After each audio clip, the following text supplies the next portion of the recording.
Hi everyone and welcome back to another Tower Fantasy guys. In today's videos I will show you how to play Tian and also some of the tips that I will give you guys how to improve your DPS output or how to optimize your team. So let's take a look at it. So first of all you have to understand the Tian kits of how his kit works. So the first one is normal attack. Okay. Okay, the reason you did the normal attack to gain the charge point. This charge is used for the dash attack passive. So when you play Tianlang, normally you will do that. Normally you will do normal attack like this to gain the charge. But if you want to gain the charge faster, I recommend doing the charge attack. This move, simply hold your left mouse. You can either do after some attack, or you can either do by come and only do charge attack once. In this move, you gain the charge much more faster and efficient. So, the next move is Tianlang's skill. You can read his skill by opening the weapon or what his weapon do. You can get some of the clues what going on here. So normally when you press his skill, if you have two other war weapon, this one not included himself, it scan the other two weapons. So if you have Nemesis and Zombie in your team, you gain the 6 80k buff. But this one is kind of I'm pretty sure this one is not 80k, because when you press it, it will become the war damage buff and buff, or then damage buff and 80k buff is totally different things. You gain it for 25 seconds, and then you have 2 damage that come up when you pressing the skill. First of all, the skill, when you finish your skill, you create 3 electrified entities. The entity is the enemy that you hit.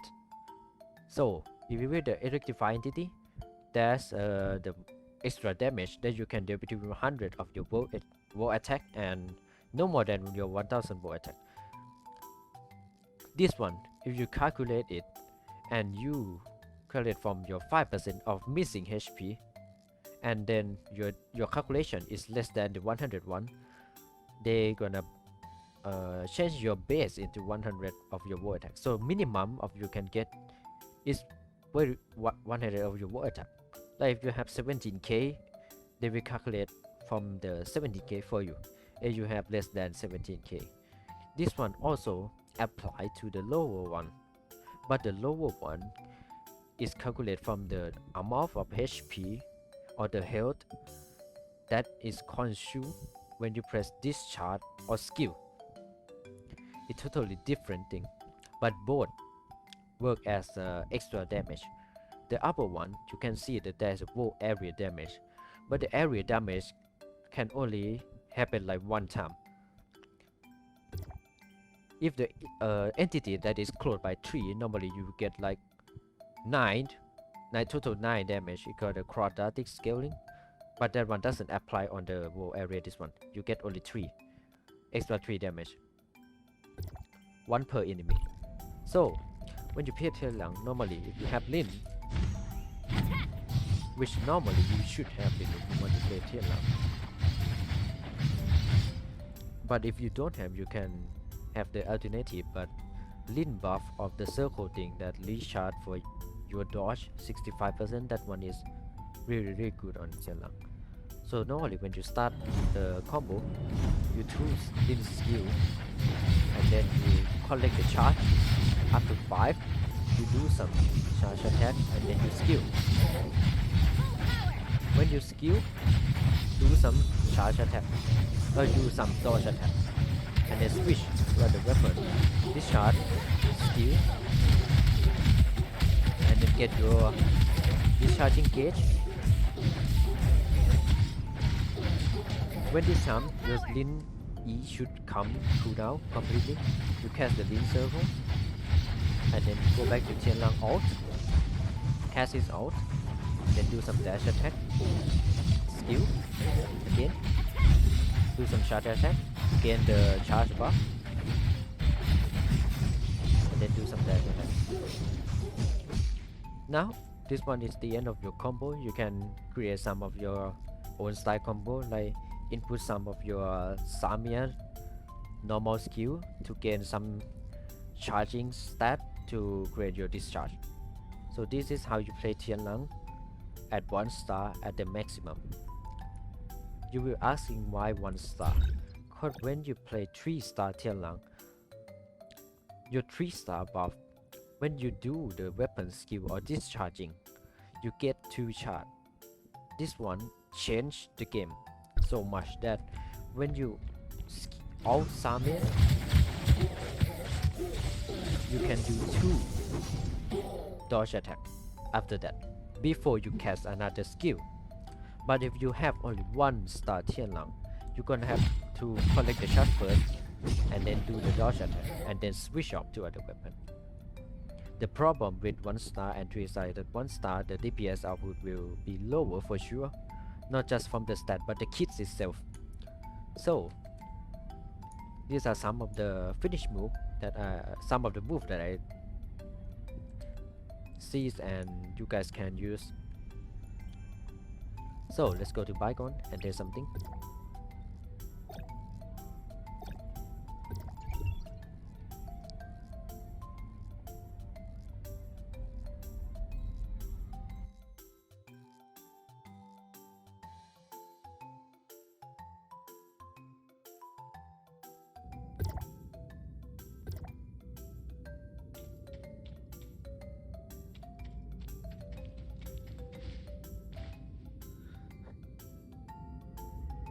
Okay, now we are at Bicon, so I won't press any of the relic. I will just show how to do the rotation for this one.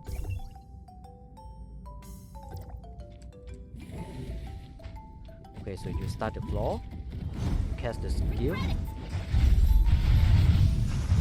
If you happen to dodge, cast a Tian Lang discharge, come back, do some skill, do some dodge attack.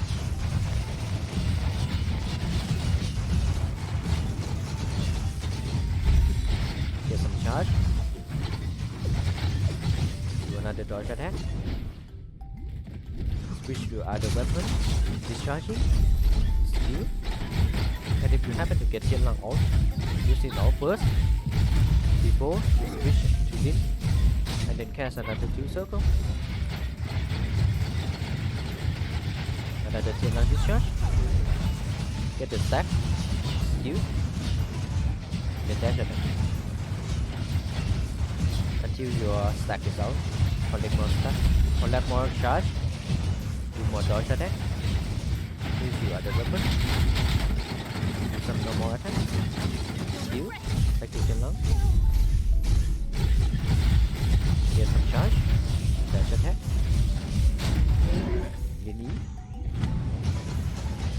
and lead skill, Tian Lang discharge, dash attack, dash skill,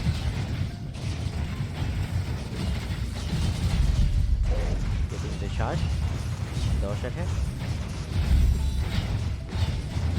until your charge is run out, switch to other weapon, discharging, normal, and skill, back to Tian Lang, ult, if your Lin circle is out, go back to Lin, discharging Lin, skill Lin, back to other weapon, getting some charge. If your other weapon charge that is not good, you can swing back to Lin and do some dash attack to get more charge. Back to Tian Lang ult. Tian Lang ult done. Get some charge back. Some dodge attack. Skill.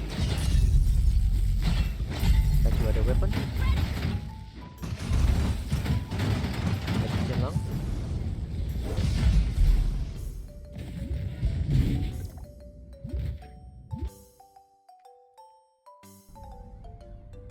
Okay, so you guys have seen the Tian Lang 1-star move. The problem is that the Bicon buff changed while I recording, so I can show you the 3-star move of Tian Lang. You can go to other channel and see if they have 3-star Tian Lang and see that how they play and apply to your move when you play it. So these are some conclusion. So for Samir, so for other weapon that you have aside from Samir, you can have Nemesis in this slot. You can have Crow in this slot. Just be sure that it is war weapon. In the future, this one gonna be a Fenrir.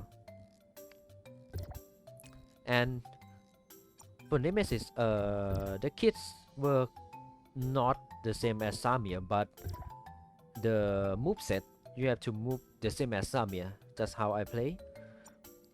Nemesis also apply to that. You can do that.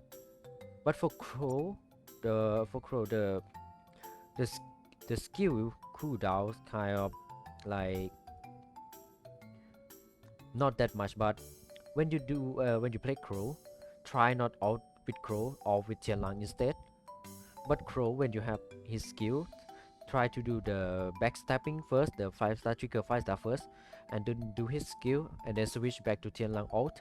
This one could maximize your damage if you play Crow.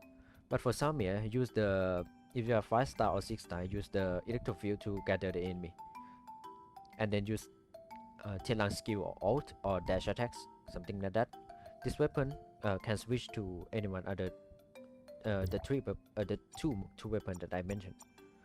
Other than that, don't put any other weapon element in, cause Lin Circle won't do the wall buff.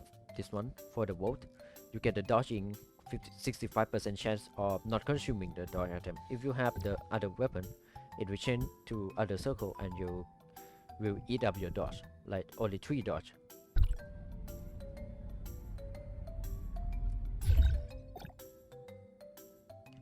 So first to summon the trade, you can use Samir or Tian Lang. Do you need me? If you don't have Samir, use Tian Lang Do you instead. need me? Between if you these do, two, it must be serious. choose from what Anyway. you like or what you prefer to go to. So that's the end of the video. I hope you like it, and if you want other guys or the character, you can request through the comments. I hope you have a great day and happy new year everyone.